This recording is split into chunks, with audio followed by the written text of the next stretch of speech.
آپ کی دعا قبول کیوں نہیں ہوتی؟ لوگ روز دعا کرتے ہیں لیکن اثر نہیں ہوتا۔ تو اس کا آج سلوشن ہے۔ آپ اگر پوری ویڈیو غور سے سنیں گے تو انشاءاللہ آپ کو اس کا جواب ملے گا۔ صدقے کو بہترین طریقے سے ایکسپلین کیا گیا ہے۔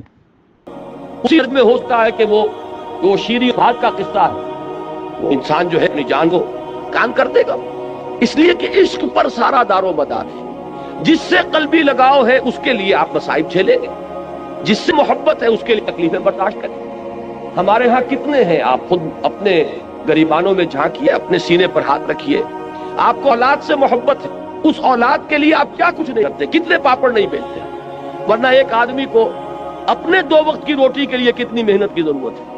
وہ ساری محنت مشقت جو کر رہا ہے، صبح سے لے کر شام تک کی کمر توڑ دینے والی محنت کس کے لیے کر رہا ہے؟ اولاد کے لیے کر رہا ہے، اس لیے کہ اولاد سے محبت ہے۔ اور آپ کو ایسے لوگ مل جائیں گے جو گویا کہ کلیتاً اپنے وجود کو اولاد کی شخصیت میں گم کر دیتے ہیں، اس لیے کہ ان کا اور ہائر آئیڈیل زندگی میں ہے ہی نہیں۔ ان جینا مرنا، ان صلاتی و نسکی و محیای و مماتی للاولاد، ان کی نماز، ان کی قربانی، ان کا جینا، ان کا مرنا، ان کی بھاگ دوڑ، ان کی سعی و جو سب کی سب اولاد کے لیے۔ تو جس سے تعلق خاطر ہوگا، جس سے محبت ہوگی، اسی کے لیے آپ قربانی کریں گے، اسی لیے آپ محنتیں کریں گے۔ اب ظاہر بات ہے کہ دین کے لیے قربانی، دین کے لیے ایثار، دین کے لیے دنیا کا نقصان برداشت کرنا تبھی ممکن ہوگا جبکہ اللہ سے محبت، اللہ سے آپ کا تعلق مضبوطی کے ساتھ قائم۔ یہ اللہ کے ساتھ تعلق کو مضبوطی سے قائم رکھنے کے لیے 2 چیزیں بتائی گئی، بلکہ پہلے ایک چیز سمجھ لیجئے، وہ ہے ذکر، اللہ کی یاد۔ یہ ذکر جو ہے، یہ ہے کہ جو آپ کا تعلق اللہ سے بڑھاتا ہے، اس سے اس کے ساتھ تعلق جو ہے وہ استوار ہوتا ہے، تازہ رہتا ہے۔ اگر کہیں اس کے اوپر گرد و غبار آ جائے دنیا کی مصروفیات اور مشغولیتوں کی وجہ سے، دنیا کے صدموں کی وجہ سے، دنیا کی مصیبتوں کی وجہ سے، تو جب اللہ کو آپ یاد کرتے ہیں تو وہ ایسے ہے جیسے کہ پھر آپ نے وہ گرد و غبار جھٹک دیا اور آپ کے دل کے اندر پھر اللہ کی محبت جو ہے وہ اثر نو جاگزیں ہو گئی، وہ پھر اس کے اندر سے چمک اٹھی۔ یہ ذکر ہے اصل میں کہ جو بندہ مومن کا سب سے بڑا ہتھیار ہے، اس کو سب سے زیادہ قوت عطا کرنے والی چیز اللہ کا ذکر ہے۔ لیکن ذکر کے بارے میں اب چند چیزیں میں عرض کروں گا، اس سے پہلے یہ مضامین کبھی نہیں آئے ہیں ان محفلوں میں، ذرا توجہ سے اس کو سنیے۔ ہمارے ہاں ذکر کے بارے میں بڑے مغالطے ہیں، اس لیے کہ سب سے پہلا مغالطہ تو یہ ہے کہ ذکر اور ذریعہ ذکر، ان دونوں چیزوں کو گڈمٹ کر دیا گیا ہے۔ ذکر اور ہے، ذریعہ ذکر اور ہے۔ ذکر کیا ہے؟ استحضار اللہ فی القلب۔ ذکر اصل میں ہے اللہ کو دل میں موجود رکھنا، اللہ کو دل میں یہاں اس کی یاد یا اس کی محبت یا اس کے ساتھ لگاؤ اور تعلق کو قائم۔ استحضار اللہ فی القلب۔ اب جس چیز کو ہم ذکر کہتے ہیں وہ ذریعہ ذکر ہے۔ میں بیٹھ کر اگر کہہ رہا ہوں سبحان اللہ سبحان اللہ سبحان اللہ سبحان اللہ، یہ ذریعہ ذکر ہے، ذکر نہیں ہے۔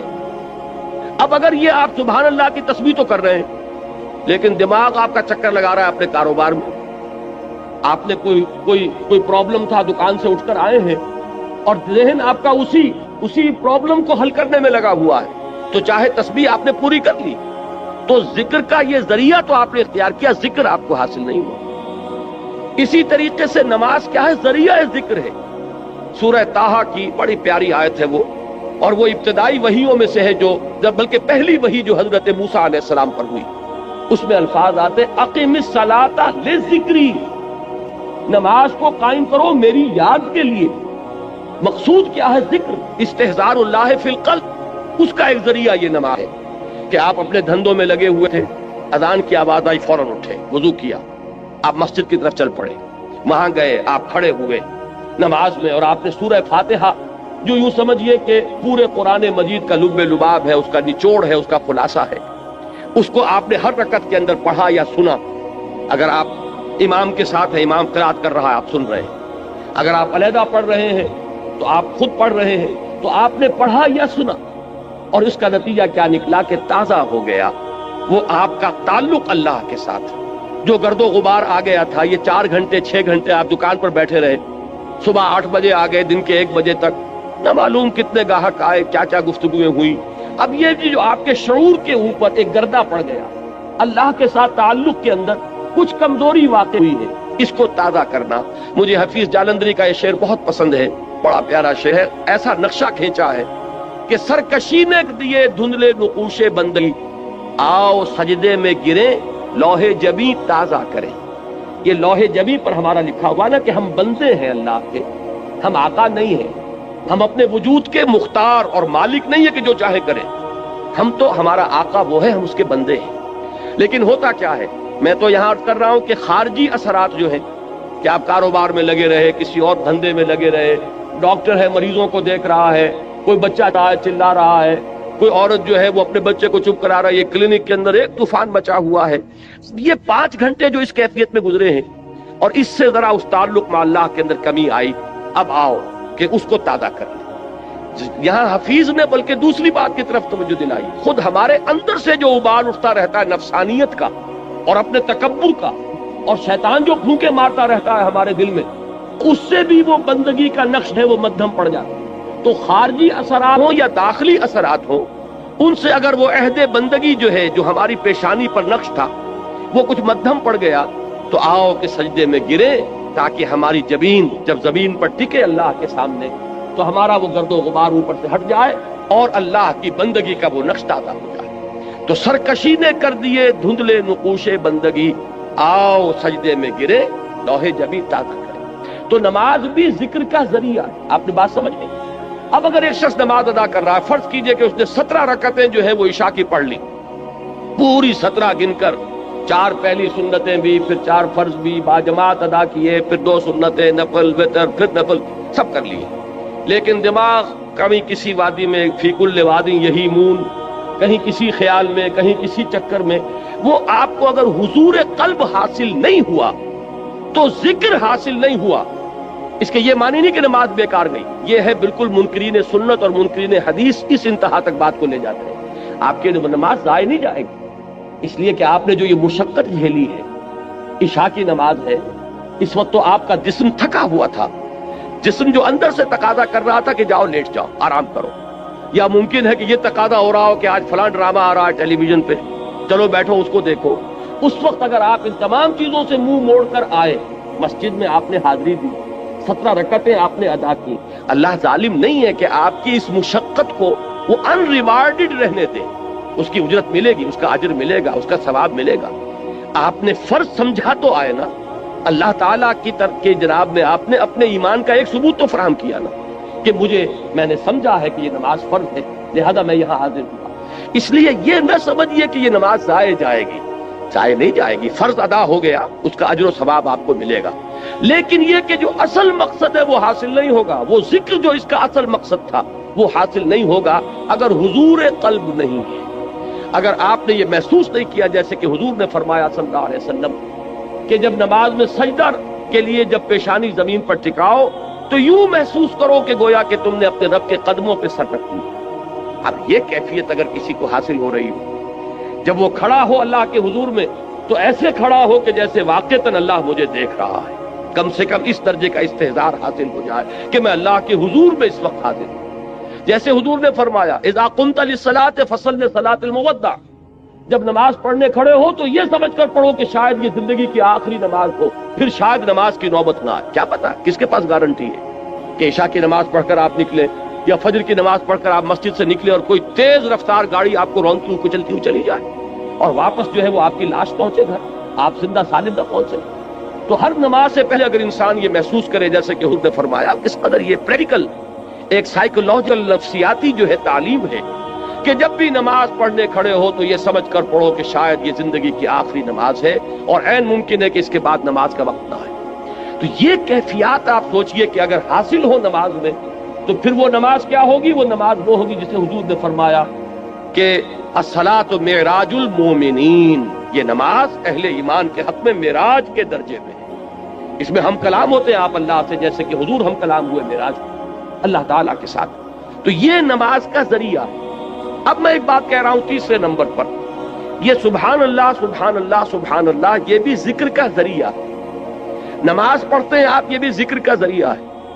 البتہ ایک چیز وہ ہے کہ جو مجسم ذکر ہے، ذکر کا ذریعہ نہیں، ذکر مجسم ذکر. قرآن مجید نے الذکر کا لفظ کس کے لیے استعمال کیا؟ اہل علم بھی خود ہیں. یہ آیت آپ نے بارہا سنی ہوگی کہ انا نحن نزلنا الذکر وانا لہ لحافظون. ہم نے ہی اس الذکر کو نازل کیا ہے. دی ریممبرنس اس قرآن. قرآن ہے یہ جو الذکر ہے، سراپا ذکر ہے، ہماتن ذکر. لہذا ذکر جو ہے، اب میں نے جہاں سے عام طور پر ذکر کا اطلاق ہوتا رہا اس سے میں ریورس آرڈر میں لے کر آیا کہ یہ تو معلوم ہے کہ سبحان اللہ کی تسبیح کرنا یہ ذکر ہے، لیکن نماز کے بارے میں شاید یہ سامنے نہ ہو کہ یہ ذکر کا جامع ترین ذریعہ ہے. اور اس سے آگے یہ چرینوں سے اوجل ہو چکی ہے کہ کل ذکر، ہماتن ذکر، مجسم ذکر، اثرتاپا ذکر وہ قرآن مجید ہے. اب اس آیت میں آپ دیکھیے وہ اس آرڈر میں بات آئی، اتل ما اوحی الیک من الکتاب. سب سے پہلے جو سب سے اہم حصہ ہے ذکر کا، اس سے یہاں بات شروع کی گئی. قرآن کی تلاوت سے بڑا ذکر اور کوئی نہیں. قرآن کی تلاوت دعا کے بارے فرمایا گیا ہے کہ دعا مخ العبادہ، دعا هو العبادہ. دعا جو ہے وہ عبادت کا جوہر ہے، نچوڑ ہے. لیکن حضور نے فرمایا کہ جس شخص کو قرآن مجید کی تلاوت نے دعا سے روکے رکھا، اس شخص کو اللہ تعالیٰ دعا کرنے والوں سے بہت زیادہ عطا فرمائے. یعنی اسے دعا نہیں بلکہ وہ قرآن مجید ہی کی تلاوت میں لگا ہوا ہے، دعا کی طرف توجہ نہیں ہوئی. اب جو مانگنے والے ہیں، دعا کرنے والے ہیں، جو کچھ اللہ تعالیٰ انہیں عطا فرمائے گا ان سے کہیں بڑھ کر انہیں دے گا کہ جو مشغول رہے تلاوت قرآن. تو سب سے بڑا ذکر قرآن ہے، جو مجسم ذکر ہے، جس کے لیے بطور علم یہ لفظ آیا ہے الذکر. یہ گویا کہ پراپر ناؤن ہے اس کے لیے، الذکر. انا نحن نزلنا الذکر وانا لہ لحافظون وانزلنا الیک الذکر لتبین للناس ما نزل الیہم. اے نبی، یہ الذکر ہم نے آپ کی طرف اس لیے نازل کیا کہ جو چیز ہم نے لوگوں کے لیے اتاری ہے اس کو آپ ان پر واضح کریں، اس کی تبیین فرمائیں، اس کی توضیح فرمائیں، اپنے قول سے، اپنے عمل سے اس کی وضاحت کریں. وہاں بھی لفظ الذکر آیا قرآن کے لیے، اور یہ متعدد آیات اور بھی، لیکن اب وقت نہیں ہے کہ میں ان سب کو کوٹ کروں. تو اب ذکر کو یوں سمجھیے، آج اس موضوع پر پورے طور پر اس کا احاطہ کر کے اٹھیے. ایک بات تو ہمیں یہاں سے معلوم ہو گئی کہ وَلَا ذِكْرُ اللَّهِ اکبر. یقیناً اللہ کا ذکر سب سے بڑی شے ہے. بہت بڑی شے نہیں، اکبر ہے، افعل التفصیل، سب سے بڑی شے. اس راہ میں صبر کے لیے، اس راہ میں استقامت کے لیے، اس راہ میں پامردی کے لیے، اللہ کے دین کے لیے ایثار اور قربانی کرے انسان، اور دل پشمردہ نہ ہو بلکہ اور خوشی ہو، اور اس کے اندر جو ہے اس کے دل کی کلی کھلتی چلی جائے کہ اللہ کی راہ میں یہ تکلیف بھی آئی. زہ نصیب کہ اللہ نے ہمیں اس قابل سمجھا کہ ہمیں اپنی راہ کی اس تکلیف کے لیے منتخب کر لیا. اللہ کی راہ میں مجھے یہ جلا کٹا فقرہ بھی سننا پڑا. زہ نصیب کہ اللہ تعالیٰ نے ہمیں اس قابل سمجھا کہ نبی اکرم صلی اللہ علیہ وسلم کو اگر جلے کٹی بات سننی پڑی تو ہمیں بھی اس کا کوئی حصہ ہمیں بھی نصیب ہو. تو بجائے اس کے کس سے دل پشمردہ ہو، دل کی کل کھلے، وہ ہے وَلَا ذِكْرُ اللَّهِ اکبر. اس میں سب سے بڑی چیز کہ جس سے انسان کو مدد لے گی وہ اللہ کا ذکر. لیکن اللہ کے ذکر کے بارے میں جو باتیں میں نے عرض کی، نمبر ایک یہ کہ ذکر علیحدہ ہے، ذریعہ ذکر علیحدہ ہے. ذکر ہے استحضاء اللہ فی القلب. اس کے لیے جو ذرائع اختیار کیے جائیں گے، اب ان میں جب میں اوپر سے چلوں گا، نزولی ترتیب، سب سے اوپر کیا ہے؟ تلاوت قرآن. اتل ما اوحی الیک من الکتاب. اس لیے کہ قرآن الذکر ہے، لہذا اس کی تلاوت سب سے بڑا ذریعہ ذکر ہوگا. سب سے اہم، سب سے مقدم، سب سے پہلا ذریعہ ذکر تلاوت قرآن. اتل ما اوحی الیک من الکتاب. نمبر 2 پر ہے نماز. نماز جو ہے اس کے بارے میں یہ عرض کر دوں کہ یہ جامع ترین ذریعہ ذکر ہے. مقدم ترین وہ ہے قرآن کی تلاوت، اہم ترین ہے قرآن کی تلاوت، لیکن جامع ترین یہ ہے. وہ کس لیے کہہ رہا ہوں؟ اس میں دیکھیے 4 چیزیں جمع کر دی گئی ہیں. نمبر 1، اس میں ذکر قولی بھی ہے، ذکر عملی بھی ہے. آپ پڑھ بھی رہے ہیں سورہ فاتحہ، زبان سے بھی کہہ رہے ہیں سبحان ربی العظیم، زبان سے بھی کہہ رہے ہیں اللہ اکبر، اور رکوع میں بھی جا رہے ہیں. اللہ اکبر کہہ کے جب آپ گئے رکوع میں تو آپ نے اپنے وجود سے بھی ذکر کیا، اپنے وجود سے بھی گویا کہ ظاہر کیا کہ آپ اللہ کی بڑائی کے قائل ہیں کہ آپ اس کے سامنے رکوع میں آ گئے. پھر آپ جب سجدے میں گرے ہیں تو گویا کہ آپ نے اپنے پورے وجود سے ظاہر کیا کہ آپ کے ذہن میں آپ کے قلب پر اللہ کی عظمت کا نقش اتنا گہرا ہے کہ آپ نے اپنی پیشانی اس کے قدموں میں. معلوم یہ ہوا کہ یہ ذکر قولی بھی ہے اور ذکر عملی بھی شامل ہے. جیسے سائنس کی تعلیم ہوتی ہے، کلاس روم میں لیکچر ہوتے ہیں اور پھر جا کر لیبارٹری میں ایکسپیریمنٹیشن ہوتی ہے، یہ دونوں چیزیں جب جمع ہو جاتی ہیں تب وہ بات راسخ ہو جاتی ہے. تو ذکر قولی اور ذکر عملی، اور نمبر 2 ذکر قولی میں بھی اب یہ میں ایک اصطلاح خود ایجاد کر کے آپ کے سامنے رکھ رہا ہوں. ایک ہے ایکٹیو ذکر اور ایک ہے پیسیو ذکر. ایکٹیو ذکر کیا ہے؟ جس میں خطاب ہوتا ہے اللہ کے ساتھ، جس میں کہ علامہ اقبال نے میننگ آف پریئر، ان کا ایک لیکچر ہے، وہ جو ان کے 7 لیکچرز ہیں تباہ شدہ، ریکنسٹرکشن آف تھاٹ ان اسلام، اس میں ایک میننگ آف پریئر ان اسلام، اسلام میں دعا اور نماز کا مقام کیا ہے، اس کا مفہوم کیا ہے. بڑی پیاری بات ایک یہ کہی ہے کہ انسان جب دعا کرتا ہے اللہ سے تو اس میں وہ انائے صغیر انائے کبیر کے بالکل سامنے آ جاتی ہے. ایک تو یہ ہے کہ آپ جملہ خبریہ کی شکل میں اللہ اکبر اللہ اکبر اللہ اکبر آپ نے 34 مرتبہ کہا، اللہ سب سے بڑا ہے، اللہ سب سے بڑا ہے، اللہ سب سے بڑا ہے. یہ غائب کے سیغے میں بات ہو رہی ہے، اس میں خطاب نہیں ہے، اس لیے میں اس کو کہتا ہوں پیسیو ذکر. اور ایک ایکٹیو ذکر ہے جس میں آپ اللہ سے ہم کلام ہوتے ہیں. ایاک نعبد و ایاک نستعین اہدنا الصراط المستقیم. یہ کیا ہے؟ اس میں آپ اللہ سے ہم کلام ہیں. یہاں آپ کی وہ انائے صغیر، دی فائنائٹ ایگو، وہ بالکل انفائنائٹ ایگو کے سامنے آ کر اس سے خطاب کر رہی ہے. تو افلاک سے آتا ہے نالوں کا جواب آخر، اٹھتے ہیں حجاب آخر، کرتے ہیں خطاب آخر. تو یہ جو خطاب والا انداز ہے نماز میں آپ کو یہ بھی ملے گا. سورہ فاتحہ کا اہم ترین حصہ یہی ہے. شروع میں جو ہے غائبانہ انداز میں آپ کہتے ہیں الحمدللہ رب العالمین الرحمن الرحیم مالک یوم الدین، یہ غائبانہ انداز ہے، یہ جملہ خبریہ ہے. لیکن یہاں ایاک نعبد و ایاک نستعین، اب یہاں خطاب ہو گیا، اب آپ اللہ سے براہ راست ہم کلام ہیں. تو نماز میں نے عرض کیا کہ ذکر قولی اور ذکر عملی جمع ہو گئے. اور ذکر قولی میں یہ بھی کہ خطاب والا ذکر جس میں اللہ سے ہم کلام ہو، اور ایک یہ کہ غائبانہ انداز میں اللہ کی تسبیح، اللہ کی تحلیل، اللہ کی تکبیر، آپ ہر مرتبہ جب اٹھ رہے ہیں اللہ اکبر، اب یہ کیا ہے؟ یہ بھی ذکر ہے. تو معلوم ہوا کہ ذکر کا اہم ترین مقدم ترین ذریعہ تلاوت قرآن، ذکر کا جامع ترین ذریعہ نماز. اتل ما اوحی الیک من الکتاب واقم الصلاۃ ان الصلاۃ تنہی عن الفحشاء والمنکر. یقیناً نماز روکتی ہے فحشاء سے اور من سے. اب یہاں پہ تھوڑی سی بات کروں گا، اس وقت میری آج کی گفتگو کے اعتبار سے یہ بات ضمنی ہوگی، اس لیے کہ کافی دور تک پہنچنا ہے ہمیں. یہ عام طور پر لوگوں کے ذہن میں رہتا ہے کہ صاحب یہ نماز ہم پڑھتے ہیں، لیکن نماز کے ساتھ لوگ 420 بھی کرتے ہیں، نماز بھی پڑھتے ہیں، جھوٹ بھی بولتے ہیں، نماز بھی پڑھتے ہیں، بلیک مارکیٹنگ بھی کرتے ہیں، نماز بھی پڑھتے ہیں، یہ بھی کرتے ہیں. یہ ہے ہمارے معاشرے کا اور نوجوان نسل میں جو ابا اور جو بغاوت پیدا ہوئی ہے دین سے. میں بربلا یہ کہتا ہوں کہ یہ ان مذہبی لوگوں کا رد عمل بھی ہے جنہیں وہ اپنی آنکھوں سے دیکھتے ہیں کہ ہمارے ابا جان نماز میں تو بڑے پکے ہیں، لیکن اتنے ہی پکے جو ہیں وہ دکان پر جھوٹ بولنے میں بھی. ظاہر بات ہے کہ بیٹے سے تو چھپی ہوئی بات نہیں، آپ کسی سے چھپا لیں گے، آپ کی بیوی سے تو آپ کی کمزوریاں جو ہیں وہ چھپی ہوئی نہیں ہے، آپ کے گھر والوں سے، آپ کی اولاد سے تو چھپی ہوئی نہیں ہے کہ نماز میں بھی پڑے پکے ہیں، جھوٹ بولنے میں بھی پکے. ظاہر بات ہے کہ اس کا تو اس کی طبیعت، نوجوان جو ہے اس کا معاملہ یہ ہوتا ہے کہ وہ ان چیزوں پر غور کرتا ہے. چاہے اگر سعادت مند ہے آپ کے سامنے بولتا نہیں، لیکن آپ دیکھ تو رہا، اس کا ایک اثر قبول کرتا ہے اور وہ سمجھتا ہے کہ نماز بے کا فائدہ کیا اس کا.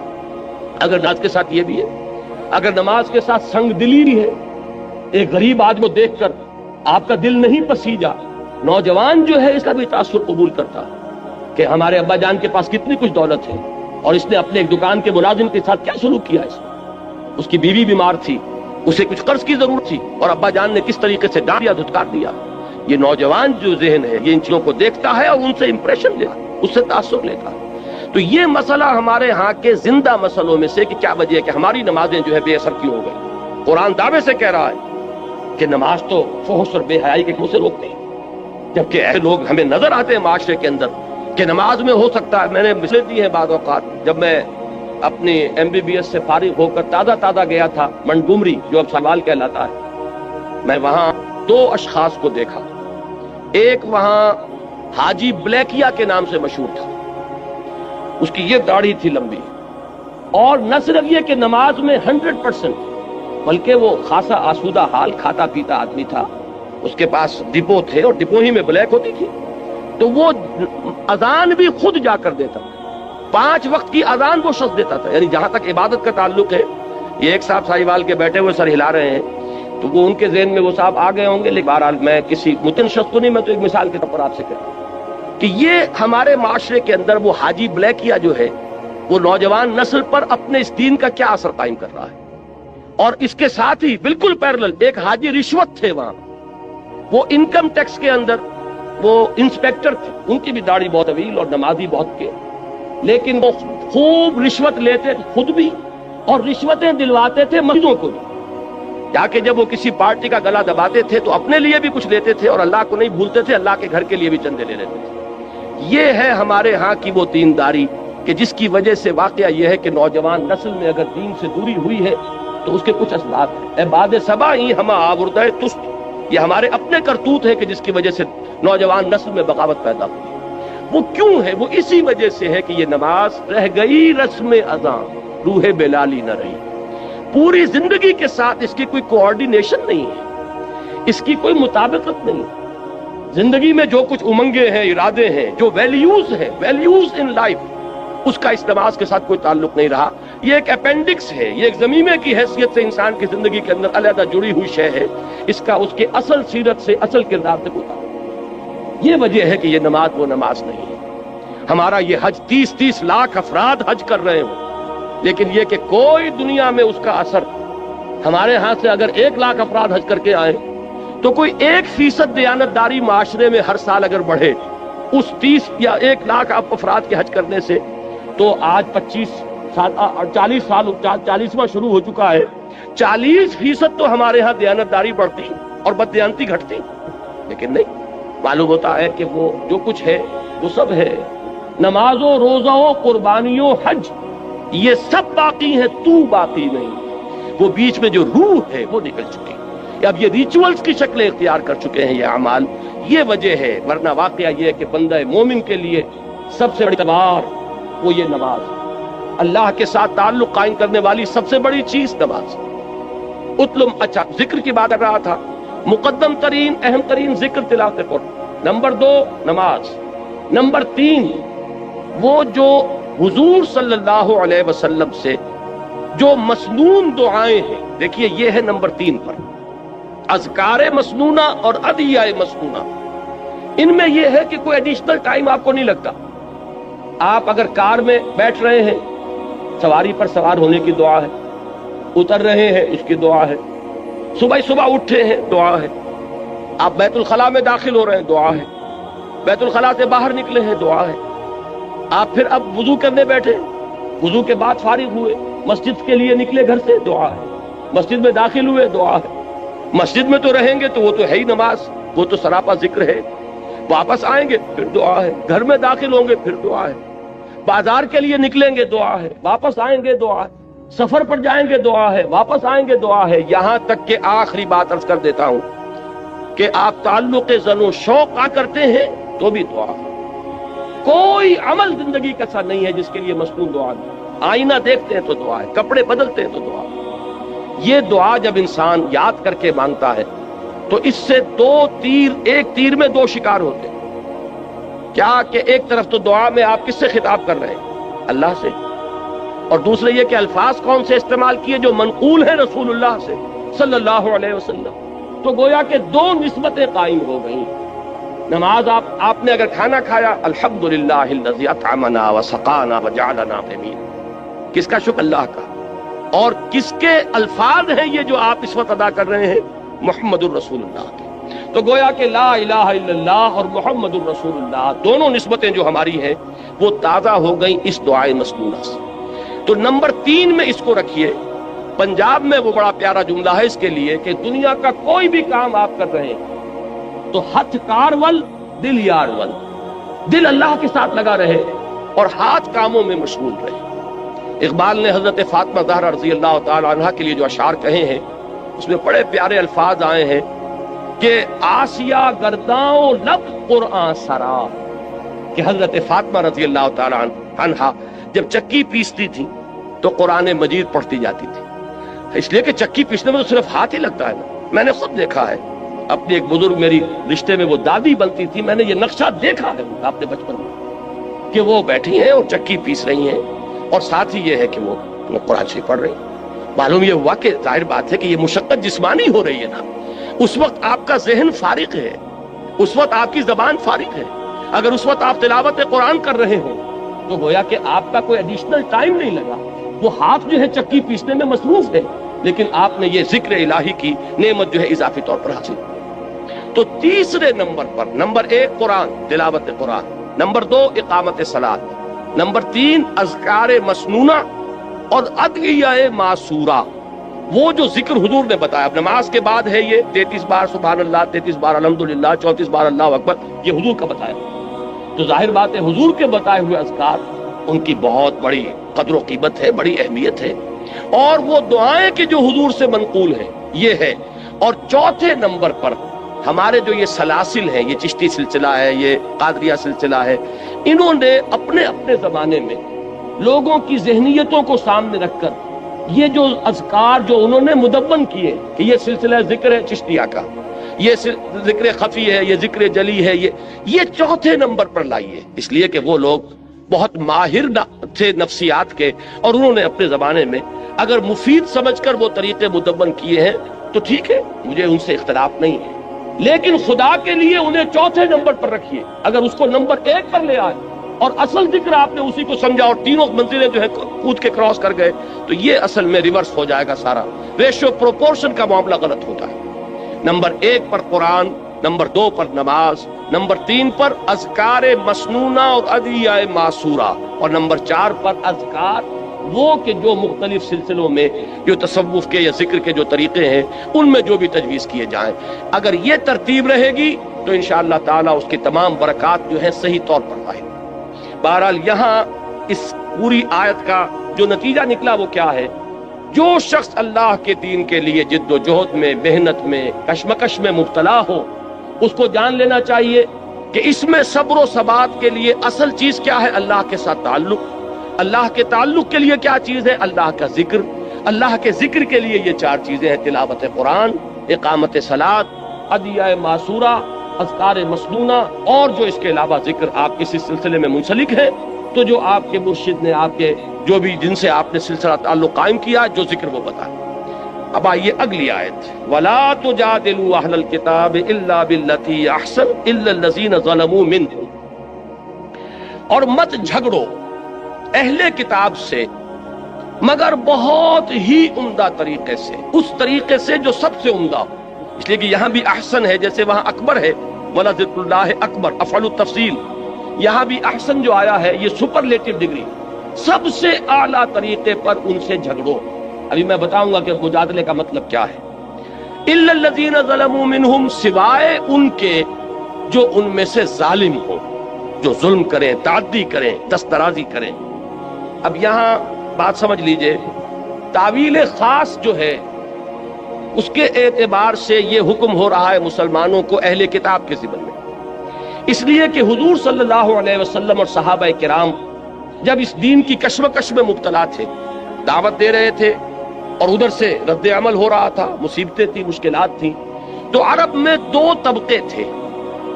ایک وہ امیین مشرکین جو کسی نبی کے نام لیوا نہیں، کوئی ان کے پاس کتاب نہیں، کوئی شریعت نہیں، اگرچہ حضرت ابراہیم کا نام وہ لیتے تھے لیکن وہ بھی جد امجد کی حیثیت سے کہ ہم ان کی نسل سے، وہ بھی رسول کے ہونے کی حیثیت سے نہیں، بلکہ ایک نسلی تعلق جو ان کا تھا حضرت ابراہیم کی اولاد سے.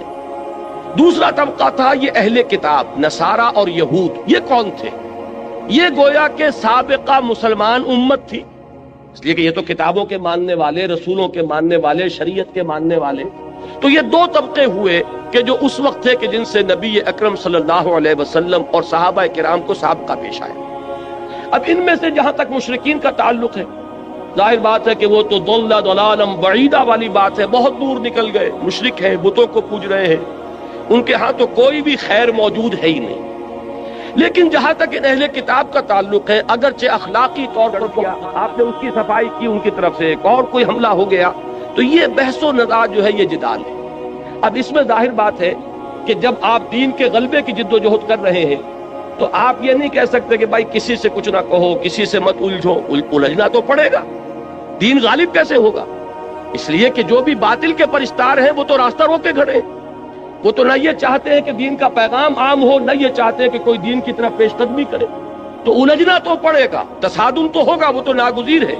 یہ جو بعض بڑے نیک طبع لوگ ہوتے ہیں کہ صاحب بس آپ اپنا کام کیجئے، کسی سے الجھیے نہیں، میں ان کی نیکی کو تو داد دیتا ہوں، لیکن یہ میں سمجھتا ہوں کہ ان کے سامنے تصور ہی نہیں ہے، اس لیے کہ ان کے سامنے اگر وہ حرکی تصور ہو تو حرکی تصور میں تو الجھنا پڑے گا۔ جو آپ کا راستہ روک کر کھڑا ہو گیا اسے آپ ہٹائیں گے نہیں تو راستے میں کیسے چلیں گے؟ تو ٹھیک ہے، آپ اگر سٹیٹس کو مینٹین کرنا چاہتے ہیں، جیسے بھی رہے معاشرہ ویسے رہے، تب تو آپ کسی سے نہ الجھیے، لیکن یہ کہ اگر آپ کو اس معاشرے کو کسی رخ پر لے کر جانا ہے، اگر آپ کو یہاں اللہ کے دین کو غالب کرنا ہے، تو جو بھی راستے میں آ رہا ہے اس سے آپ کو دست و گریبان ہونا پڑے گا۔ اس میں یہ ہے کہ وہ نیکی جو ہے، نیکی کا ایک تصور وہ ہے وہی کہ جو اس سٹیٹک کانسیپٹ آف ریلیجن کے ساتھ جو ہے اس کی مطابقت ہے۔ اپنی ذاتی زندگی میں نماز روزہ کر لو، اللہ اللہ خیر صلاح، تب تو یہ کہ نہ کسی سے الجھنا، نہ کسی کے ساتھ بحث و نزاع، وہ اپنے دھندے میں لگا رہے، تم اپنے دھندے میں لگے رہو۔ لیکن اگر دین کی جد و جہد کرنی ہے تو آپ کو ان کی باتوں کا جواب دینا پڑے گا۔ وہ لوگ عوام کو ورغلائیں گے، آپ کو ان کے مغالطے رفع کرنے پڑیں گے، اور کسی وقت ایسا بھی ہو سکتا ہے کہ آپ کو ان پر بھی جوابی حملہ کرنا پڑے۔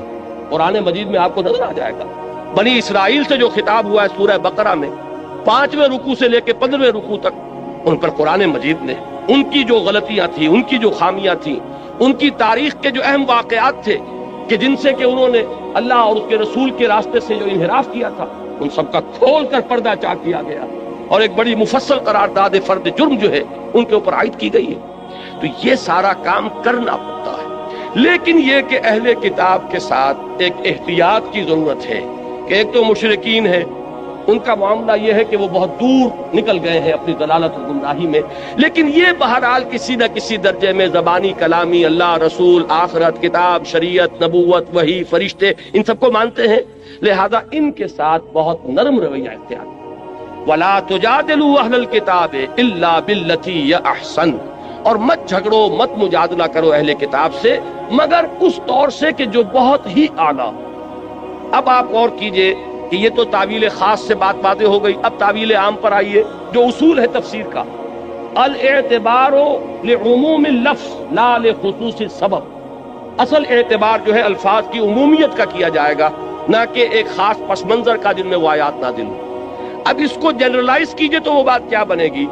فرض کیجئے کہ آج ہم پاکستان میں اسلام کے غلبے کی جد و جہد کرتے ہیں، مخالفت ہوگی کہ نہیں ہوگی؟ کمیونسٹ بھی مخالفت کریں گے، ملحدین بھی کریں گے، سیکولرزم کے قائلین بھی کریں گے، جو یہ قومیتوں کا نظریہ تراش کر جو اس کی بنیاد پر گاڑی چلا رہے ہیں وہ بھی کریں گے۔ یہ سب کریں گے کہ نہیں کریں گے؟ آپ کو ایک چومکھی جنگ لڑنی پڑے گی۔ اگر غالب نہیں کرنا اسلام کو تو گھروں میں بیٹھیے، کسی سے الجھنے کی ضرورت نہیں۔ لیکن یہ ہے کہ اگر آپ کو اسلام کو غالب کرنا ہے تو الجھنا پڑے گا۔ اب اس الجھنے میں ایک ہمارے ہاں وہ طبقات ہیں کہ جن کا کچھ نہ کچھ مذہب کے ساتھ تعلق ہے، ان کی کچھ نہ کچھ مذہب کے ساتھ جو ہے ان کی کمٹمنٹ ہے، وہ نماز روزہ کرتے ہیں، وہ کچھ نہ کچھ دین کا کے لیے محنت ہے، بھاگ دوڑ ہے، اگرچہ آپ سے اختلاف ہے، آپ کے طریقہ کار سے اختلاف ہے۔ مثال کے طور پر جماعت اسلامی ایک کام کر رہی ہے، تبلیغی جماعت ہے وہ اپنے طریقے پر کام کر رہی ہے، جماعت اسلامی کا طریقہ اور ہے، تبلیغی جماعت کا طریقہ اور ہے، جمعیت العلماء اسلام ہے وہ اپنے طریقے پر کام کر رہی ہے، وہ نہ تبلیغی جماعت کا طریقہ ہے نہ جماعت اسلامی کا طریقہ ہے۔ ہم نے ایک تنظیم قائم کی، تنظیم اسلامی، ہمارے سامنے ایک اور طریقہ کار ہے۔ تو یہ تو ہو سکتا ہے کہ آپ کے طریقے سے اختلاف کرتے ہوں، لیکن بہرحال ان کا دین کے ساتھ کوئی لگاؤ ہے، وہ بھی اس میدان میں ہے، ان کی بھی کمٹمنٹ ہے، وہ اپنے تجزیے کے مطابق، اپنی تشخیص کے مطابق، اپنی تجویز کے مطابق کام کر رہے ہیں۔ لہذا اب آپ اگر خطاب میں سب کو ایک لاٹھی سے ہانک دیں گے تو در حقیقت آپ اپنے مقصد کو نقصان پہنچائیں۔ جو بھی دین کے میدان میں ہے، جو بھی دین کا کوئی کام کر رہا ہے، اس کے ساتھ بڑے ادب کے ساتھ، احترام کے ساتھ پیش آؤ، ان کا اکرام کرو۔ یہ میں لفظ جو ہے تبلیغی بھائیوں والا استعمال کر رہا ہوں، ان کی عزت کرو کہ وہ بھی دین کے کام میں لگے، اگرچہ ٹھیک ہے آپ کا نقطہ نظر کچھ اور ہے، ان کا نقطہ نظر کچھ ہے۔ ایک الیکشن کے راستے سے جانا چاہتا ہے، ایک سمجھتا ہے کہ اس راستے سے وقت کے ضیاع کے سوا کچھ حاصل نہیں ہوگا، لہذا اس نے کوئی اور راستہ تجویز کیا ہے۔ ایک وہ ہے کہ جو صرف لوگوں کو نیکی کی تلقین کر کے وہ یہ سمجھتا ہے کہ جب نیکی آئے گی بدی خود بخود چلی جائے گی، لوگوں کو خامخواہ جو ہے اس کے اوپر تنقید کی زبان مت کھولو، بلکہ یہ کہ فضائل کی تلقین کے ذریعے سے لوگوں کو نیکی کے راستے پر لے آؤ۔ ایک کا خیال ہے نہیں، قرآن میں تو جہاں بھی آیا ہے امر بالمعروف کے ساتھ نہی عن المنکر ساتھ جڑا ہوا آیا ہے، یہ تو ایک گاڑی کے دو پہیے ہیں۔ تو یہ اختلافات ایک جگہ ہیں، لیکن آپ یہ نہیں کہہ سکتے کہ وہ اسلام کا کام نہیں کرتے، لہذا ان کے ساتھ معاملہ کرتے ہوئے بات یہ ہوگی وَلَا تُجَادِلُوا أَهْلَ الْكِتَابِ إِلَّا بِالَّتِي هِيَ أَحْسَنُ۔ ہمیں یہاں سے رہنمائی لینی ہوگی کہ اگرچہ مخالفین اس وقت مشرکین بھی تھے اور اہل کتاب بھی تھے، اور اہل کتاب کی مخالفت کے بارے میں قرآن نے کہا کہ یہ سب سے زیادہ شدید ہیں بغض میں، یہود کے علماء سے بڑھ کر دشمن کوئی نہیں تھا محمد رسول اللہ صلی اللہ علیہ وسلم کا، حالانکہ وہ خوب جانتے تھے یعرفونہ کما یعرفون ابناہم، ایسے پہچانتے ہیں محمد کو جیسے اپنی اولاد کو پہچانتے ہیں۔ لیکن اس کے باوجود چونکہ ان کا ایک ماضی ہے، وہ رسولوں کے نام لیوا ہیں، ان کے ہاں کتاب ہے، تورات ہے، ان کے ہاں علماء ہے، ان کے ہاں مذہبی عدالتیں ہیں، لہذا ان کو بالکل مشرکین کے اعتبار رکھ دینا درست نہیں ہوگا۔ وَلَا تُجَادِلُوا أَهْلَ الْكِتَابِ إِلَّا بِالَّتِي هِيَ أَحْسَنُ۔ اب اس سے ہمیں کیا لینی ہوگی رہنمائی کہ اگر ہم اپنی سمجھ کے مطابق، اپنے فہم کے مطابق، اپنے تجزیے کے مطابق، اپنی تشخیص کے مطابق، اپنی تجویز کے مطابق دین کا کوئی کام کر رہے ہوں، تو جو بھی دین کے لیے کسی نہ کسی درجے میں ایکٹیو ہے، کوئی کام کر رہے ہیں، کوئی توانائیاں صرف کر رہے ہیں، ان کے ساتھ یہ معاملہ اختیار کرنا ہوگا۔ کہیں نہ کہیں تو لازماً آئے گی بات اختلاف کی، اس لیے کہ ظاہر بات ہے کہ ہم کہیں گے بھائی ہم جو راستہ بتا رہے ہیں ہم نے اس لیے اختیار کیا کہ صحیح راستہ اس کو سمجھا ہے۔ ہمیں کہنا پڑے گا کہ انتخاب کے اندر، یہ انتخابات میں حصہ لینے سے ملک کے اندر ایک اطمینان کی فضا پیدا ہو جانا یہ اپنی جگہ پر ہے، جو ہم چاہتے ہیں کہ ہونا چاہیے، کہ مختلف حصوں کے لوگوں کے اندر یہ اطمینان ہو کہ ہمیں ہمارے معاملات ہمارے ہاتھ میں ہیں۔ یہ نہیں ہے کہ کوئی ایک صوبہ سب پر حکومت کر رہا ہو، اس لیے کہ فوج کی حکومت ہے تو گویا کہ پنجاب کی حکومت ہے، باقی سندھ اور بلوچستان گویا کہ محکومی کے اندر زندگی بسر کر رہے ہیں۔ یہ احساس بڑا خوفناک ہے، لہذا الیکشن کا ہونا اس احساس کو ختم کرنے کے لیے تو ضروری ہے۔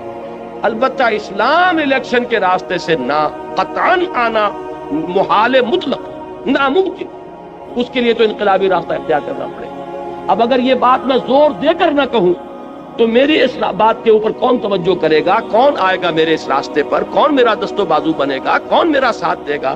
تو مجھے یہ بات تو کہنی پڑے گی، لیکن یہ ہے کہ اس میں وہ تمام احتیاطیں ملحوظ رہیں کہ بہرحال وہ بھی جو کچھ کر رہے ہیں دین کے لیے کر رہے ہیں، اپنی سمجھ کے مطابق دین ہی کی خدمت ہے، ان کے سامنے بھی یہی ہے، چاہے وہ جمعیت علماء ہو، چاہے تبلیغی جماعت ہو، جماعت اسلامی ہو۔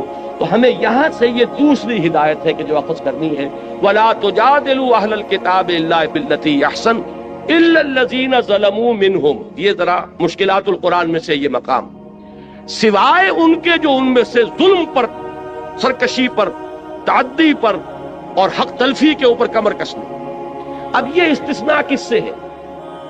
دو نتیجے اس کے نکل سکتے ہیں۔ ایک اللہ نے دوسرے اللہ کو کینسل کر دیا تو اس کا مطلب یہ ہوا کہ ان سے جھگڑو ہی نہ، اس پہ منہ ہی نہ لگو۔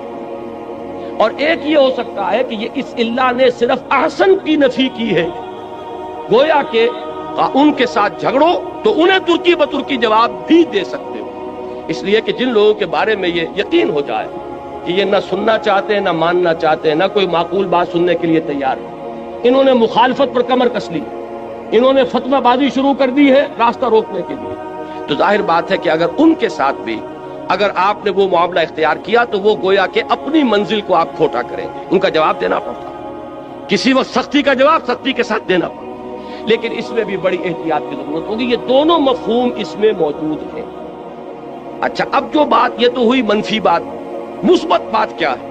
یہ انداز اختیار کرو وَقُولُوا آمَنَّا بِالَّذِي أُنزِلَ إِلَيْنَا وَأُنزِلَ إِلَيْكُمْ، یہ کہو ان سے کہ ہم ایمان رکھتے ہیں اس چیز پر بھی کہ جو ہماری طرف نازل کی گئی اور اس پر بھی جو تمہاری طرف نازل کی گئی، چونکہ اہل کتاب کا ذکر ہے، ہم تو تورات پر بھی یقین رکھتے ہیں، ہم انجیل پر بھی یقین رکھتے ہیں، اگرچہ جو تورات تمہارے پاس ہے اس میں تحریف ہو گئی ہے، لیکن اس کی تصدیق قرآن کرتا ہے کہ تورات اللہ کی کتاب تھی جو اللہ نے موسیٰ علیہ السلام کو عطا فرمائی۔ جو انجیل آج تم پیش کر رہے ہو، اگرچہ من و عن اس کو ہم نہیں مانتے، لیکن یہ بات ہم مانتے ہیں کہ وہ انجیل یقیناً اللہ کی کتاب تھی کہ جو اللہ نے حضرت عیسیٰ علیہ السلام کو عطا فرمائی۔ تو قولوا آمنا بالذی انزل الینا وانزل الیکم، ان سے کہو ہم تو ایمان رکھتے ہیں، ہمارے اندر تو کوئی تعصب نہیں، کوئی عصبیت نہیں، کوئی گروہ بندی نہیں، ہم تو ایمان رکھتے ہیں اس پر بھی کہ جو وہی ہماری طرف کیا جا رہا ہے قرآن، اور ایمان رکھتے ہیں ان کتابوں پر بھی جو تمہاری طرف نازل کی گئی ہے۔ وَإِلَٰهُنَا وَإِلَٰهُكُمْ وَاحِدٌ، اور ہمارا اور تمہارا الہ ایک ہے، ایسا نہیں ہے کہ وہ کوئی دو الہ ہو، ہم تو توحید کے ماننے والے ہیں، تمہارا پیدا کرنے والا بھی وہی جو ہمارا پیدا کرنے والا ہے، موسیٰ کا بھیجنے والا بھی وہی جو محمد کا بھیجنے والا ہے علی نبینا علیہ الصلوۃ والسلام۔ تو ہم تو اس الہ واحد کو مانتے ہیں، وَنَحْنُ لَهُ مُسْلِمُونَ، اور ہم نے تو اپنے آپ کو اس کے سپرد کر دیا ہے، اس کے سامنے سر جھکا دیا ہے، ہم نے اپنے آپ کو اس کے حوالے کر دیا، اس الہ واحد کے حوالے کر دیا جو ہمارا بھی الہ تمہارا بھی الہ، ہمارا بھی معبود تمہارا بھی معبود، ہمارا بھی خالق تمہارا بھی خالق، جو محمد کا بھیجنے والا بھی اور عیسیٰ اور موسیٰ کا بھیجنے والا بھی صلی اللہ علیہ وسلم علیہ الصلوۃ والسلام۔ لہذا یہ انداز جب آئے گا تو اس سے کیا نتیجہ نکلتا ہے کہ ایک انداز یہ ہوتا ہے بس ہم ہی ٹھیک ہیں، باقی سب کوئی ان کی کوئی بنیاد نہیں، کوئی حقیقت نہیں۔ آپ کو جہاں پر بھی جو حق نظر آئے اس کو تسلیم کیجیے، جہاں خیر نظر آئے اس کو مانیے، تاکہ لوگوں پر یہ اثر قائم ہو کہ ان کے اندر تعلی نہیں ہے، تکبر نہیں ہے، یہ بس ہم چما دیگرے نہیں، یہ انداز ان کا نہیں ہے کہ ہم ہی ہم اور کوئی نہ ہو، بلکہ یہ حق جہاں بھی پایا جاتا ہے اس کو مانتے ہیں۔ صحیح بات جب سامنے رکھی جائے فوراً تسلیم کرتے ہیں، حقیقت جب آئے لپک کر قبول کرتے ہیں، جیسے کہ حضور نے فرمایا الحکمت ضالۃ المومن هو احق بها حیث وجدها، حکمت اور دانائی کی بات تو مومن کی گویا کہ گمشدہ متاع ہے کہ وہ سب سے بڑھ کر حقدار ہے اس کا جہاں بھی پائے۔ سچی بات جہاں ملے گی وہ ہماری جاگیر ہے، حقیقت جہاں ہے وہ ہماری میراث ہے، دانائی جہاں سے بھی ملے وہ ہماری گمشدہ متاع۔ یہ انداز ہونا چاہیے کہ یہ حق کے ماننے والے ہیں، یہ کسی جماعتی عصبیت میں مبتلا نہیں ہو گئے کہ اپنے بزرگ تو بہت بڑے اور دوسروں کے بزرگ چاہے ان کے اندر کتنے ہی کمالات ہوں ان کو کوئی حیثیت دینے کو تیار نہیں۔ میں نے تازہ میثاق میں جو ایک طویل مضمون لکھا تھا، تنظیم اسلامی میں شامل ہوئے ہیں نوجوان علماء میں سے ایک اہم شخصیت مولانا سعید الرحمن علوی، تو ان کے حوالے سے میں نے جو میثاق میں لکھا ہے مضمون، اس میں یہی بات واضح کی۔ ہمارے ہاں دینی حلقے اور دینی جماعتیں جو ہیں اس طرح کے واٹر ٹائٹ کمپارٹمنٹس میں منقسم ہو گئے کہ اگر کوئی دیوبندی ہے تو ظاہر بات ہے کہ دیوبندی علماء سے اس نے پڑھا، دیوبندی علماء کی صحبت اس نے اٹھائی، ان کی عظمت کا نقش اس پر قائم ہوا، اب وہ انہی دیوبندی جرائد کو پڑھتے ہیں، دیوبندی کتابیں جو ہیں انہی کو پڑھیں گے، تفسیر پڑھیں گے تو دیوبندی علماء کی پڑھیں گے، لہذا ان کا پورا وہ ذہنی جو ہے وہ انحصار ہو جاتا ایک حلقے کے اندر۔ دوسرے حلقے میں کوئی عظمت ہے تو انہیں نظر ہی نہیں آئے گی، وہاں اگر کوئی علم کی بلندی ہے تو وہ اس سے واقف ہی نہیں، کوئی اونچی شخصیتیں گزری ہیں انہیں پتہ ہی نہیں۔ اب وہ بریلوی ہیں، کوئی خیر آبادی ہے، کوئی بدایونی ہے، کوئی فرنگی محلی ہے، کوئی اہل حدیث ہے، اب یہ مختلف طبقات ہمارے ہاں۔ جماعت اسلامی والے ہیں تو ان کے اپنے جرائد ہیں، ان کے اپنے اخبارات ہیں، ان کے اپنے رسائل ہیں، وہ انہی کو پڑھیں گے، انہی کی آنکھوں سے دیکھیں گے، انہی کے کانوں سے سنیں گے، ان کو جو عظمت اپنے حلقے کے لوگوں میں نظر آئے گی دوسروں میں نظر ہی نہیں آئے گی۔ اب اس کا جو ہے اس کو جب تک آپ توڑیں گے نہیں دین کا غلبہ نہیں ہو سکتا۔ اگر یہ کہ اپنے ہی حسن کا دیوانہ بنا پھرتا ہوں اور اپنے ہی بزرگوں کا پروانہ بنا پھرتا ہوں تو ان کے بزرگ وہ ہیں، آپ کے بزرگ یہ ہیں، آپ کے اور ان کے درمیان قدر مشترک کہاں سے آئے؟ تو اس بات کی ضرورت ہے کہ مختلف حلقوں کے لوگ جمع ہوں یہاں پر آ کر، تاکہ مختلف لوگوں کے جو ماضی ہے ان سے واقفیت پیدا ہو، ان کے ہر حلقے کی جو عظیم شخصیتیں گزری ہیں ان سے تعارف ہو۔ جب ان کی عظمت کا بھی نقش آئے گا تو دل کے اندر جو تنگی پیدا ہو گئی ہے اس میں کشادگی پیدا ہوگی انشاءاللہ العزیز۔ تو یہ چیز بھی ہمارے دین کی اقامت کی جد و جہد میں بہت ہے کہ اپنے سینوں کو کشادہ کریں، نگاہوں کو کھولیں، کانوں کو کھولیں۔ صرف یہ نہیں کہ بس کسی ایک ہی گھڑے کی مچھلی اور کسی ایک ہی کنویں کے میڈک بنے ہوئے ہیں، بلکہ چاہیے کہ دوسرے حلقوں کو دیکھیں، ان کے کتابوں کا مطالعہ کریں، ان کے جو بزرگ ہیں ان کے بھی حالات زندگی جو ہے ان کا مشاہدہ کریں، تو اس طریقے سے دلوں کے اندر بھی کشادگی ہوگی اور قریب آئے۔ یہ آیت اس اعتبار سے اقامت دین کی جد و جہد میں نہایت اہم ہدایت نمبر 2 ہوئی، وَلَا تُجَادِلُوا أَهْلَ الْكِتَابِ إِلَّا بِالَّتِي أَحْسَنَ إِلَّا الَّذِينَ ظَلَمُوا مِنْهُمْ وَقُولُوا آمَنَّا بِالَّذِي أُنزِلَ إِلَيْنَا وَأُنزِلَ إِلَيْكُمْ وَإِلَٰهُنَا وَإِلَٰهُكُمْ وَاحِدٌ۔ وَنَحْنُ لَهُ مُسْلِمُونَ۔ اب یہ تیسری آیت جو ہے یہاں سے چھوڑ دیجئے، اب آگے آئیے۔ تیسری ہدایت اب آ رہی ہے سورہ عنکبوت کی، اب یہ آیات ہیں 55 سے اور 60 تک۔ یا عبادی الذین آمنوا ان ارضی واسعۃ فایای فاعبدون کل نفس ذائقۃ الموت ثم الینا ترجعون والذین آمنوا وعملوا الصالحات لنبوئنهم من الجنة غرفا تجری من تحت الانہار خالدین فیہا نعم اجر العاملین الذین صبروا وعلی ربهم یتوکلون وَكَأَيٍّ مِّن دَابَّةٍ لَا تَحْمِلُ رِزْقَهَا اللَّهُ يَرْزُقُهَا وَإِيَّاكُمْ وَهُوَ السَّمِيعُ الْعَلِيمُ۔ اس کے ساتھ ہی آیت نمبر 64 بھی پڑھ لیں۔ وَمَا هَٰذِهِ الْحَيَاةُ الدُّنْيَا إِلَّا لَهْوٌ وَلَعِبٌ وَإِنَّ الدَّارَ الْآخِرَةَ لَهِيَ الْحَيَوَانُ لَوْ كَانُوا يَعْلَمُونَ۔ یہ پوری جو میں نے آیات آپ کو پڑھ کر سنائی، ان کا اہم ترین مضمون ہے ایمان بالآخرہ۔ اصل میں موٹیویشن جو عملاً ملتی ہے انسان کو، اور اس راہ میں قربانی کے لیے جو اس میں آمادگی پیدا ہوتی ہے، اس دنیا کا نقصان گوارا کرنے کے لیے انسان آمادہ ہوتا ہے، وہ ہوتا ہے ایمان بالآخرہ کی بنیاد۔ جتنا یقین گہرا ہوگا کہ آخرت حق ہے اور اصل زندگی وہ ہے، اتنا ہی آپ کا ویلیو سٹرکچر جو ہے بدلنا شروع ہو جائے گا۔ اس لیے کہ کون انسان ہے جو خیر نہیں چاہتا، نفع نہیں چاہتا، بھلائی نہیں چاہتا، بہتری نہیں چاہتا؟ یہ سب خیر، بھلائی، نفع، اسی کے لیے تو بھاگ دوڑ ہو رہی ہے۔ اب فرق کیا ہے؟ رخ معین ہو رہا ہے۔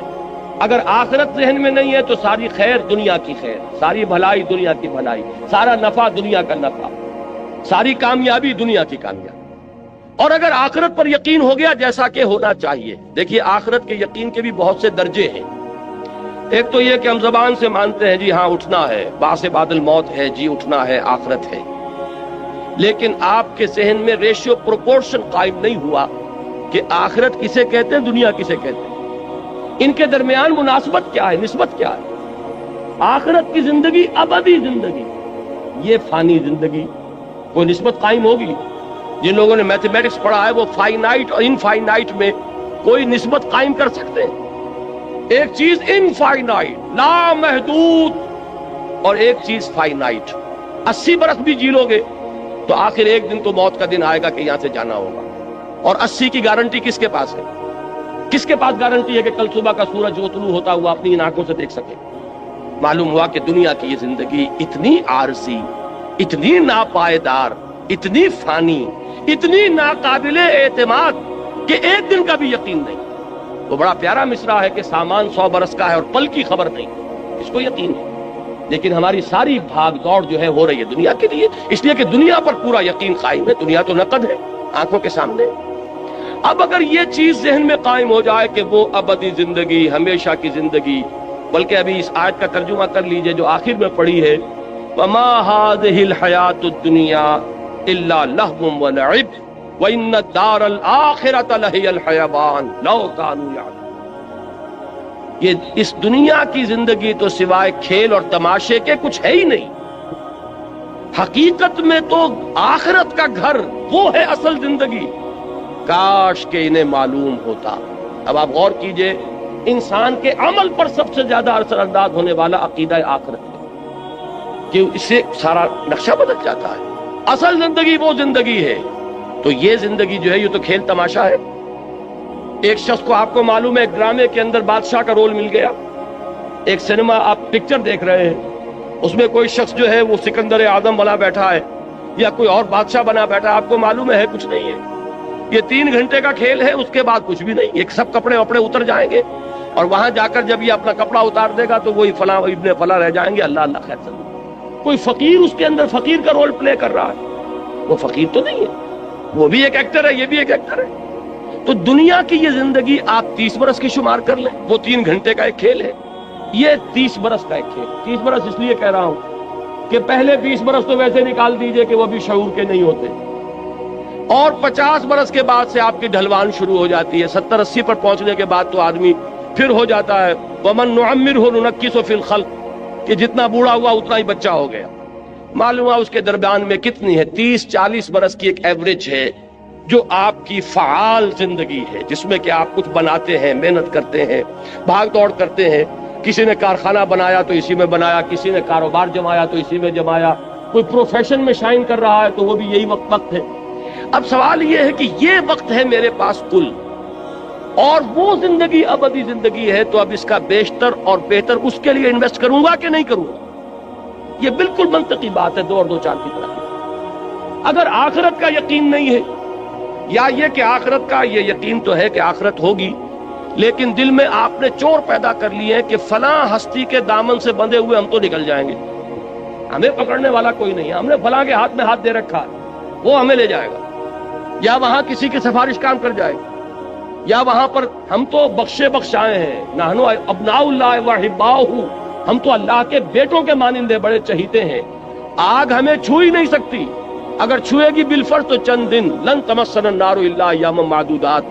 اب یہ خود اپنی جگہ ایک مستقل موضوع ہے میری مکمل تقریر کا، کہ عقیدہ آخرت سے انحراف کی 6 شکلیں ہیں، کہ بظاہر ایک شخص کہتا ہے کہ میں آخرت کا ماننے والا ہوں، حقیقت میں ماننے والا نہیں، اس لیے کہ اس نے اس کو کسی چیز سے ضرب دے دی ہے، زیرو سے ضرب دے دی، تو زیرو سے تو جو بڑے سے بڑا عدد ہے ضرب کھائے گا تو زیرو ہو جائے گا. تو عقیدہ آخرت کو عقیدہ شفاعت کے ساتھ جوڑ دیا، زیرو ہو گیا.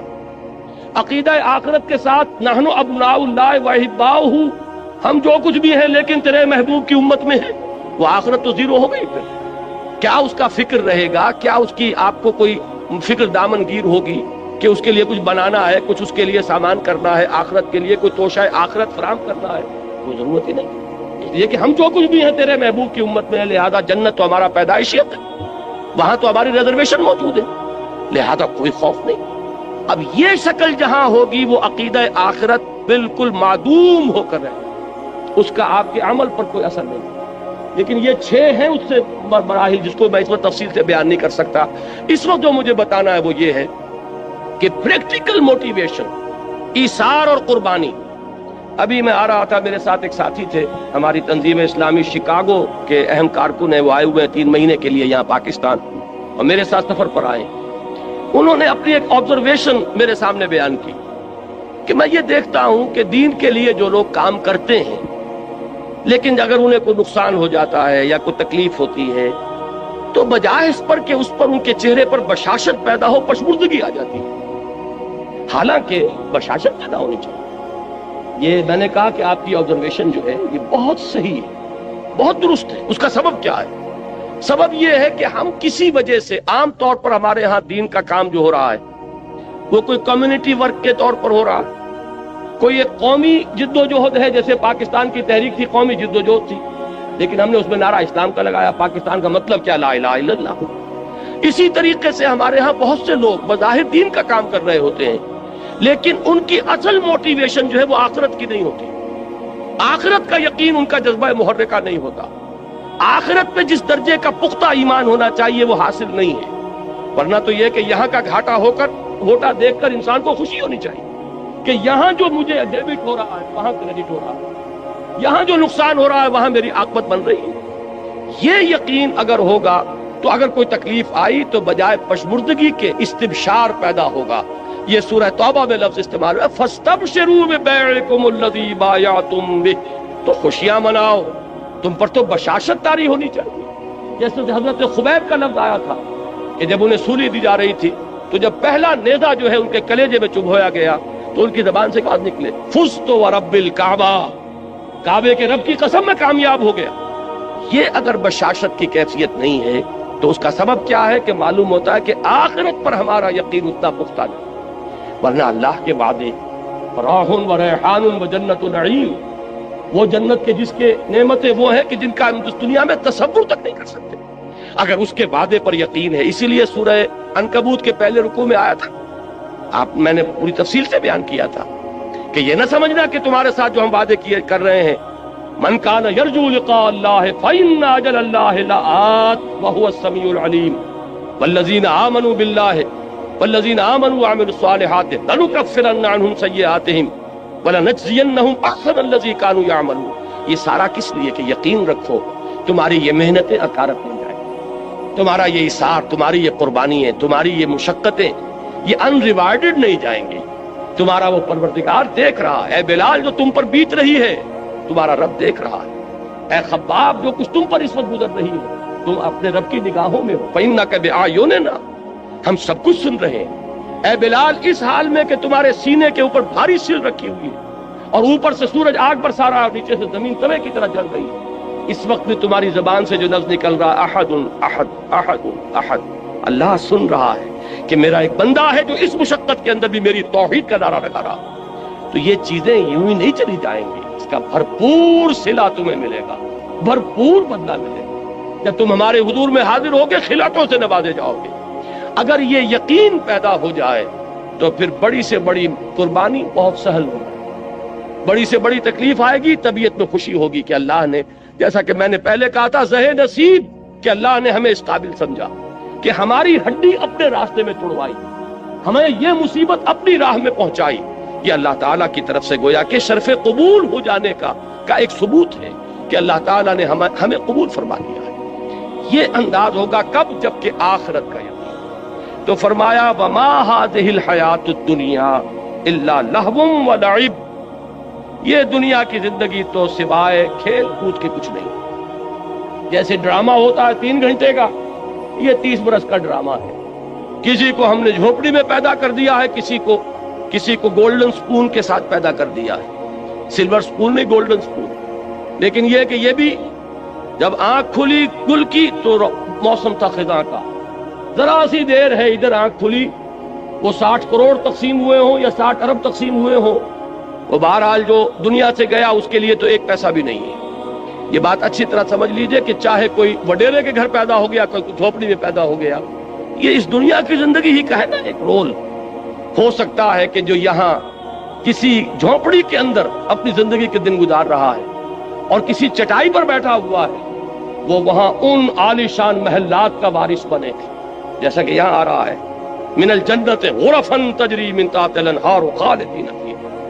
وہ جنت کے وہ ان کو جھروکے ملیں گے، وہ بالا خانے ملیں گے جن کے دامن میں ندیاں بہتی ہوں، جیسے کہ سورہ صف میں ہم پڑھا ہے وَمَسَاكِنَ طَيِّبَةً فِي جَنَّاتِ عَدْنٍ، جنات عدن میں بڑے پاکیزہ گھرانے ہم نے ان کے لیے تیار کیے. جو یہاں جھونپڑی میں بیٹھا ہوا ہے، آخر کیا معین الدین اجمیری نے ساری عمر چٹائی پر نہیں گزارتی؟ کیا محمد الرسول اللہ صلی اللہ علیہ وسلم نے ساری عمر چٹائی پر نہیں گزاری؟ وہ واقعہ ایلا جب ہوا تھا، اس کا آپ نے سنا ہوگا، یہ ایک واقعہ کہ جب 1 مہینے کے لیے حضور نے ازواج مطہرات سے ذرا تعلق اپنا منقطع کر لیا تھا. سورہ احزاب میں اس کا مفصل ذکر موجود ہے. تو حضرت عمر، حضور ایک بالا خانے پر تنہا علیحدہ تھے کیونکہ ازواج سے لا تعلقی کر لی تھی. حضرت عمر حاضر ہوئے، نیچے کوئی 6 صحابی بیٹھے ہوئے دروازے پر، ان سے کہا کہ اطلاع دیجئے کہ عمر حاضری کی اجازت چاہتا ہے. حضور کو اطلاع ہوئی، حضور نے اجازت دے دی. آئے جب حضرت عمر داخل ہوئے ہیں اس بالا خانے میں تو حضور اٹھ کر بیٹھ گئے. آپ نے اس وقت کرتا اتارا ہوا تھا، یعنی آپ کا جسم جو ہے وہ بس تہبند تھا، باقی جسم کے اوپر کپڑا نہیں تھا، اور آپ ایک چٹائی پر اس وقت استراحت فرما رہے تھے. جب اٹھ کر بیٹھے تو حضرت عمر نے دیکھا کہ کمر کے اوپر اس چٹائی کے نشان پڑ گئے، جیسے کہ آپ کا اکثر آپ کا مشاہدہ ہو. آنکھوں میں آنسو آ گئے حضرت عمر کے. حضور نے پوچھا عمر کیوں رو رہے ہو؟ انہوں نے عرض کیا کہ حضور، قیصر و کسریٰ کے لیے دنیا میں کیا کیا ساز و سامان، کیا ناز و نعم، کیا ان کے لیے آسائشیں ہیں، اور آپ کے لیے یہ چٹائی ہے، یہ کھری چٹائی، اور اس کی جس کی کہ بدیاں پڑ گئی ہیں آپ کی قبر پر. تو حضور نے فرمایا کہ عمر، کیا تم اس پر راضی نہیں ہو کہ یہ سب کچھ اپنا دنیا میں لے جائیں اور اللہ تعالی ہمیں آخرت میں عطا فرمائے؟ یہی بات حضور نے ایک مرتبہ فرمائی، مالی ولی الدنیا انما مثلی کراکب استظل تحت شجرۃ ثم راح فترکها. مجھے تمہاری اس دنیا سے کیا سروکار، میری مثال تو اس سوار کی سی ہے جو تھوڑی دیر کے لیے کسی درخت کے سائے میں بیٹھتا ہے سستانے کے لیے. وہ اپنی منزل لیتا ہے، وہ درخت اس کا گھر نہیں، اس کا منزل نہیں، اس کا مقام نہیں، تھوڑی دیر ٹھہرتا ہے، بس اتنا ہی تعلق مجھے اس دنیا سے. اسی لیے آپ نے فرمایا ہے کہ کن فی الدنیا کانک غریب و عابر سبیل، دنیا میں ایسے رہو جیسے راہ چلتے مسافر ہو یا اجنبی ہو. یہ محسوس ہو کہ یہ یہاں کا باسی نہیں ہے، یہ یہاں کی سوچ ہی نہیں رہا، یہاں پھیلنے پھولنے پھلنے کی فکر ہی نہیں کر رہا، یہ کہیں اور اس کا دل ٹکا ہوا ہے، کہیں اور اٹکا ہوا ہے. یہ اگر آپ کے وجود سے اس کا ظہور نہ ہو رہا ہو تو اس کے معنی یہ ہے کہ ایمان بالآخرہ جیسے کہ اس کا حق ہے وہ آپ کے دل میں نہیں ہے، آپ کے وجود میں سرایت نہیں۔ تو یہ آیت نوٹ کیجئے، وما هذه الحیات الدنیا الا لہو ولعب۔ البتہ اس میں ایک آیت اور بھی آتی ہے قرآن مجید میں، وما الحیات الدنیا الا متاع الغرور۔ یہ دنیا جو ہے یہ سوائے دھوکے کی ٹٹی اور دھوکے کے سامان کے اور کچھ نہیں۔ اس کے برعکس ایک حدیث آتی ہے، بظاہر تضاد ہے لیکن اس کو ریزالو کیجئے اور وہ بات اسی مرحلے پر سمجھ لینی چاہیے۔ حضور نے فرمایا الدنیا مزرعۃ الآخرہ، دنیا آخرت کی کھیتی ہے، یہاں بوؤ گے تو وہاں کاٹو گے۔ اس کا مطلب یہ دنیا کی بڑی اہمیت ہے۔ یہاں قرآن کہہ رہا ہے کہ دنیا سوائے دھوکے کے سامان کے اور کچھ نہیں۔ ان دونوں کو کیسے ریکنسائل کریں گے؟ اگر یہ دنیا تمہیں آخرت سے غافل کر دے تو یہ دھوکے کی ٹٹی، پھر تو یہ دھوکے کا سامان ہے۔ لیکن آخرت کو مقصود بنا کر دنیا میں محنت کرو گے تو یہی آخرت کی کھیتی ہے کہ یہاں بوؤ گے تو وہاں کاٹو گے۔ اگر یہاں کچھ بویا نہیں تو کاٹو گے کیا وہاں جا کر؟ اس اعتبار سے بندہ مومن کو اپنی زندگی کا ایک ایک لمحہ بہت قیمتی نظر آتا ہے، اس لیے کہ اس ایک لمحے میں اسے وہ کام کرنا ہے جس کا نتیجہ اس ابدی زندگی میں نکلے گا جس کو کبھی ختم نہیں ہوگا۔ اس اعتبار سے ہمارا ہر مومنٹ، ہر لمحہ امر ہے، اس لیے کہ پوٹینشلی نتیجے کے اعتبار سے یہ امر ہے، یہ ختم ہونے والا نہیں ہے، اس لیے کہ اس کے نتائج اس زندگی میں نکلیں گے کہ جس کے لیے کوئی انتہا نہیں۔ لہذا اس اعتبار سے دیکھیے تو دنیا کا ایک ایک لمحہ نہایت قیمتی۔ اس اعتبار سے دیکھیے کہ اگر دنیا میں مشغول ہو کر آخرت کو بھول گئے یا دنیا تمہارا مطلوب و مقصود بن گئی تو پھر یہ دھوکے کی ٹٹی کے سوا کچھ نہیں۔ وما الحیات الدنیا الا متاع الغرور، ان دونوں چیزوں کو دیکھ رہے ہیں۔ فرمایا وما هذه الحیات الدنیا الا لہو ولعب وان الدار الاخرۃ لہی الحیوان لو كانوا يعلمون۔ اور اصل زندگی تو آخرت کی زندگی ہے، کاش کہ انہیں معلوم ہوتا۔ اب آئیے اوپر والی آیات، اس میں خاص طور پر ہجرت کا حکم دیا جا رہا ہے، اور بلکہ حکم نہ کہیے ہجرت کا اشارہ کیا جا رہا، رہنمائی دی جا رہی ہے۔ یہ ہجرت جو ہے جس کا یہاں ذکر ہو رہا ہے یہ ہجرت حبشہ ہے۔ یہ حضور کی سیرت کا جو مکی دور ہے اس کا یہ ابتدائی مرحلہ پھر سمجھ لیجئے۔ آپ نے 3 سال دعوت دی، جو کہ خفیہ دعوت تو نہیں تھی، کوئی انڈر گراؤنڈ موومنٹ نہیں تھی، لیکن یہ کہ برملا اعلان کے ساتھ بھی نہیں تھی۔ From person to person, personal contact سے دعوت پڑھ رہی ہے۔ 3 سال میں وہ آیت نازل ہوئی کہ فاصدع بما تؤمر، اب ڈنکے کی چوٹ کہو اے محمد جس کا کہ تمہیں حکم ہوا ہے۔ تو آپ نے پہلی مرتبہ کوہ صفا پر کھڑے ہو کر آپ نے وا صباحا کا نعرہ لگایا، لوگوں کو جمع کیا اور پھر اپنی دعوت پیش کی۔ پہلے 3 سال اور یہ 4تھا سال، اس میں حضور کے خلاف صرف زبانی اقدام ہوا، پاگل کہہ دیا کسی نے، مجنون کہہ دیا کسی نے، کچھ کہہ دیا۔ لیکن 4تھے سال میں آ کر بات شروع ہو گئی فزیکل پرسیکیوشن، ستاؤ انہیں، مارو انہیں، بھوکا رکھو انہیں، گھروں میں بند کر دو انہیں۔ جو نوجوان تھے انہیں گھروں میں بند کر دیا گیا۔ حضرت عثمان رضی اللہ تعالیٰ عنہ کو ان کے چچا نے ایک چٹائی کے اندر لپیٹ کر اور دھواں دے دیا کہ دم نکلنے لگا گھٹن کی وجہ سے۔ کسی کو گھر سے نکال دیا گیا، مادرزاد برہنہ مصعب بن عمیر رضی اللہ تعالیٰ مادرزاد برہنہ گھر سے نکال دیا۔ کسی کو جیسا کہ میں نے حضرت بلال کا نقشہ کھینچا اس طرح ستایا جا رہا ہے، کسی کو دہتے ہوئے انگاروں پر لٹایا جا رہا ہے۔ یہ 4تھا سال جو ہے پرسیکیوشن، اور 5ویں سال میں یہ اپنے نقطہ عروج کو پہنچ گئی۔ اسی وقت یہ آیات نازل ہو رہی ہیں اور اسی وقت انہیں ایک رہنمائی دی گئی۔ وہ رہنمائی یہ ہے، اس لیے کہ 5ویں سال میں ہجرت حبشہ ہوئی ہے، وہ رہنمائی اس میں دی جا رہی ہے۔ یا عبادی الذین آمنوا ان ارضی واسعۃ فایای فاعبدون، اے میرے بندو میری زمین بہت کشادہ